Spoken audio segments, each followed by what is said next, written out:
doing a lot virtually.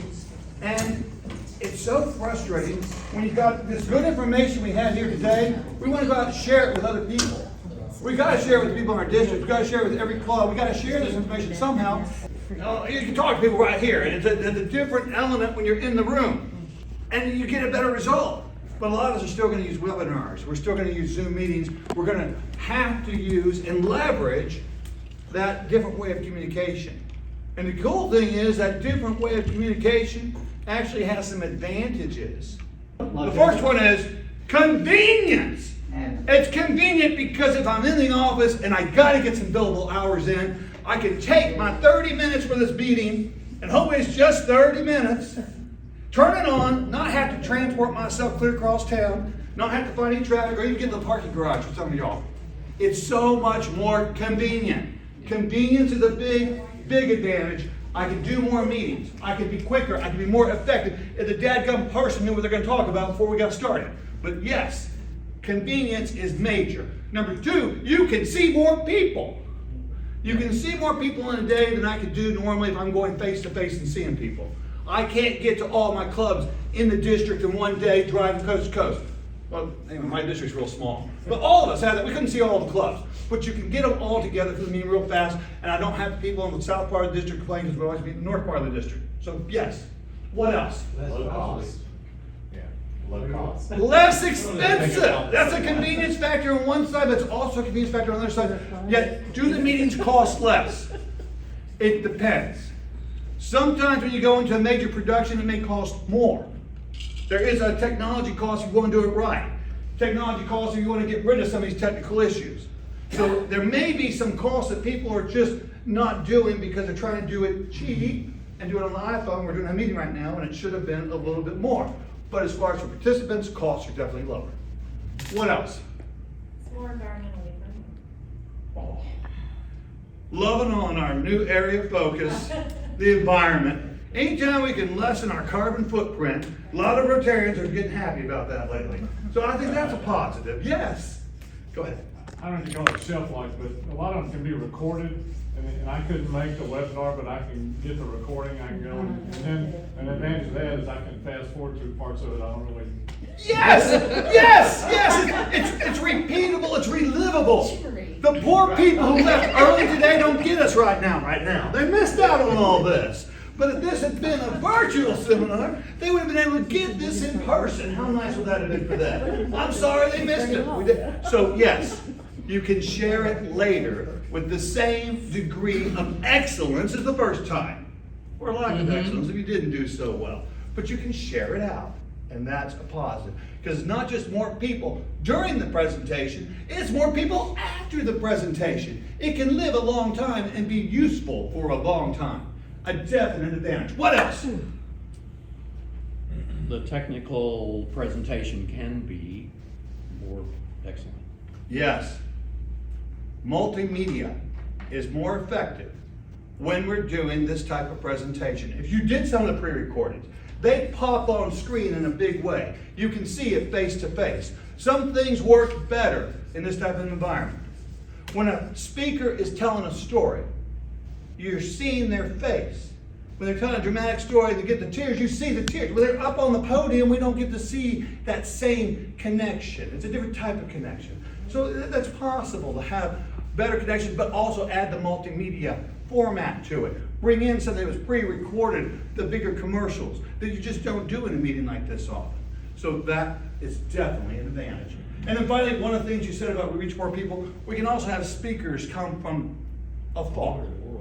You can have your expert that's in Washington, D.C. pipe in and be there with us for a moment and not have to have big expenses of getting together.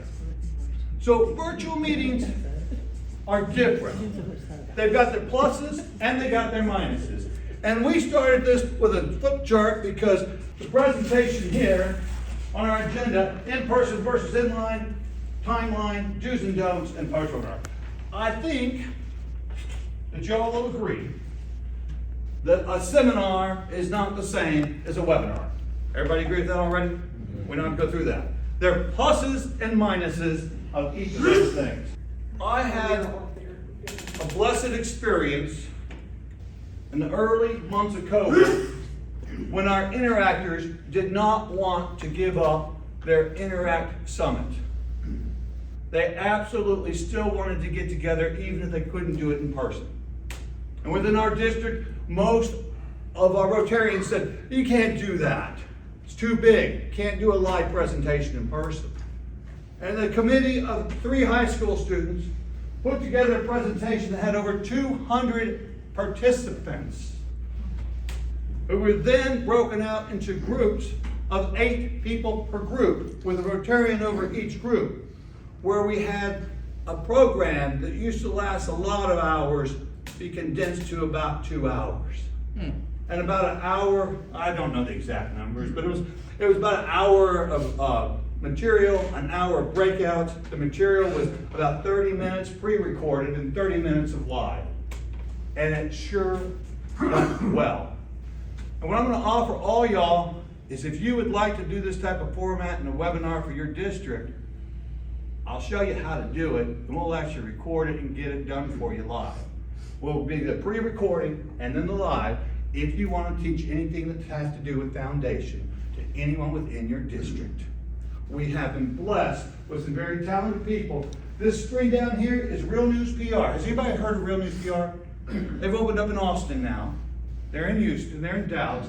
It's Fox News anchor Jeff Crilly, who is a fellow Rotarian. Started a PR firm that does podcasts. And podcasts are going real big, and he's given a lot of studio time to Rotarians. So yes, if you're in Austin, we can meet at the Austin offices of this fellow Rotarian to do real, high-quality podcasts.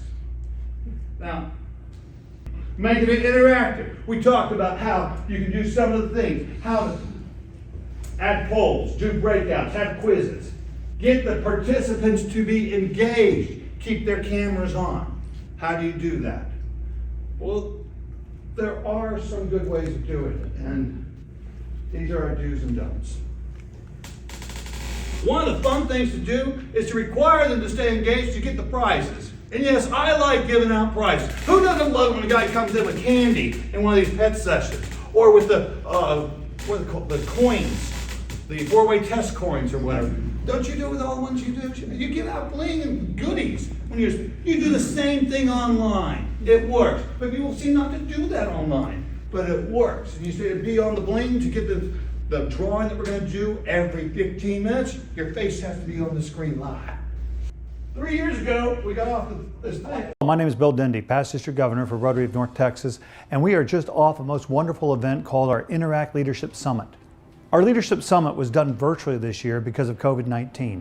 And in preparing for and delivering a most excellent Leadership Summit, we learned many great lessons that I'd like to share with other Rotarians and just other people who have to transition to a virtual world.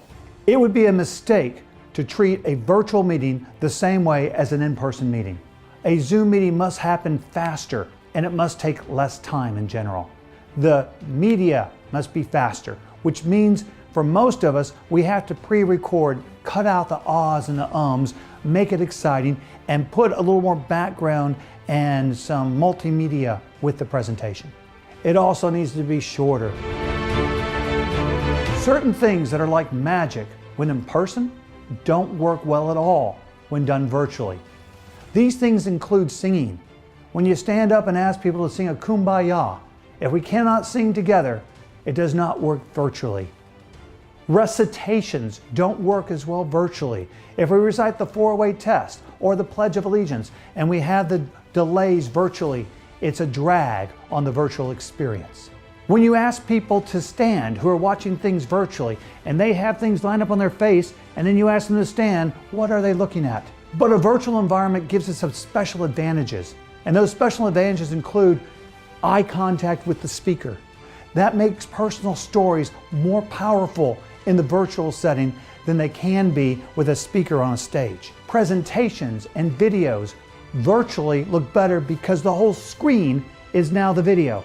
You can do so much with the video presentation. Much of this has been done for decades in the format of our live television news. The live news anchors take the feedback. They banter a little bit, but they're on to the pre-recorded scripts. They're on to the reporter on site.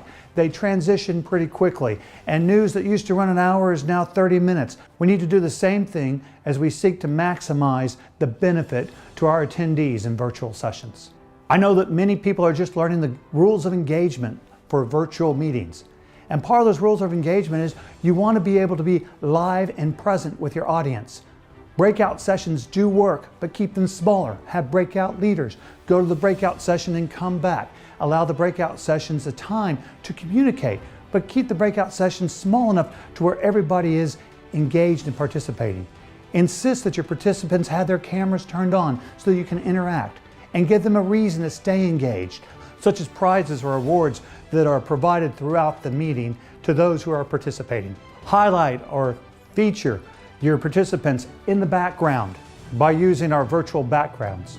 I'm so proud of our high school students, our interactors, who came together to produce probably the best leadership summit we've seen in our district. And as far as attendance, we had over 250 people online viewing it the day of the event. But we also packaged it so that we could share it in the future at individual Interact clubs. We were able to get speakers that normally could not be with us here in Texas, from Washington, D.C., from Hawaii, to be present for this Leadership Summit. We took an event that used to last from 10 a.m. to 3 p.m. down to just 2.5 hours. And that 2.5 hours was an hour and a half of presentation and an hour of breakout sessions. And the hour and a half of presentation was 45 minutes of speaking and 45 minutes of pre-recorded video. I hope that those involved in Rotary leadership will hear that you cannot just repackage old training programs that were done in person and put them in a virtual format. The virtual format has got its own advantages and disadvantages. And there are so many things we can do better doing it virtually. All right, well, thank you very much. That was 3 years ago, and that was all new. Back then, nobody knew what I was talking about when I said some of these things. Now y'all all know all that stuff. You put it up here, but I still see people not doing the virtual meetings to the highest degree. Some of y'all are. This guy here, Roger, he's putting out some cool stuff. I don't know if you've ever seen this stuff. He's using outside sources to make things pop. I think that it's not all of our talents. It wasn't mine. It was a group of high school students that drug me along.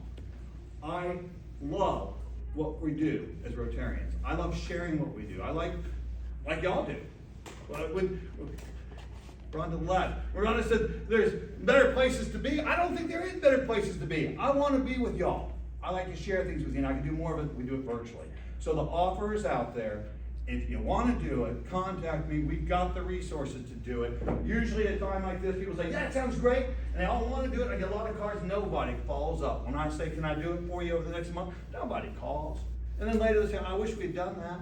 And then a year goes by and we've done a couple. We've done a lot of presentations for Rotary clubs, pointing out their top events that they use for promotions. Public image is so important to share what we do with the outside world, but it's also important to share what we're doing internally. And some things that are kind of tricky, like foundation stuff, it takes seeing it a couple times for a lot of folks to get it. And it's nice when you can rewind it and replay it. Because I didn't want to say LIFO, FIFO another time in the class. I want to see how that really worked. How it went one way, then it went the other way. What are you talking about?